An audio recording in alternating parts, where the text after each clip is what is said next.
Everybody, it's me, and forgive me, Father, it's been about 6 months since I last vlogged, but that's the way that it goes. Yeah, life gets in the way, and I'll talk a little about that maybe in another video if I ever get around to make it. But I just finished another month of Hastings Rock, another successful 28 days of the broadcast. Everything seemed to go very well, but there was a couple of things that came out of it that made me realise in some ways how some people maybe don't appreciate. They appreciate the radio station, and this isn't just about Hastings Rock, by the way. This could be, laid onto lots of other things.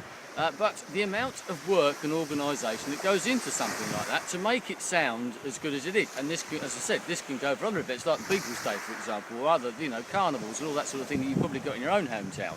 But I doubt you've got anything quite like Hastings Rock. But obviously, my expertise lies there, if you know what I mean.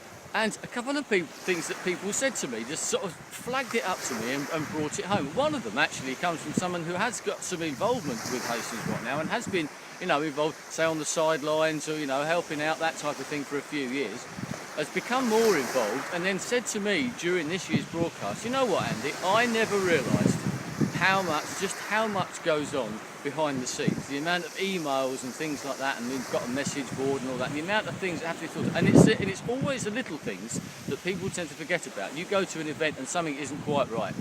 Maybe you need to think about this. And then another one where someone suggested a little idea that we could do at an event, another event, like a charity event or whatever that we were involved in some way. Maybe you could do this, Andy. Wouldn't that be a good idea? And I thought, yeah, but and I in the kindest possible way that I could, I actually sent this person a message back and listed all the things that would need to be done to allow their very good suggestion to happen. And that person sent back a message saying, whoa, I never realised it was so complicated. Now to me, maybe it's just because I am involved in these type of things, but to me, that was obvious. Because, there again, as soon as the person said it, I thought, great idea, but, do you realise what's going to happen? And also, that person, and I'm not knocking them because it was a good suggestion, wouldn't have been the person that had to arrange it all. That's another. People say, why can't you do this, Andy? Or why can't Hastings Rock do this? Or why can't you do this on Beagles Day or whatever it might be, or at this carnival? Why don't you have that instead of this? That type of thing. And the thing is, it's just too much work to do it. Everybody's got so much going on. And everybody's got their own lives. I mean, with all of these type of things, they're all voluntary organisations that everybody gives their time for nothing, and it ends up actually costing you money, literally, but also the amount of time you put in. If you were to work that out into sort of man and woman hours and work it down to X amount of pounds or dollars or euros per hour, it's a hell of a lot of money.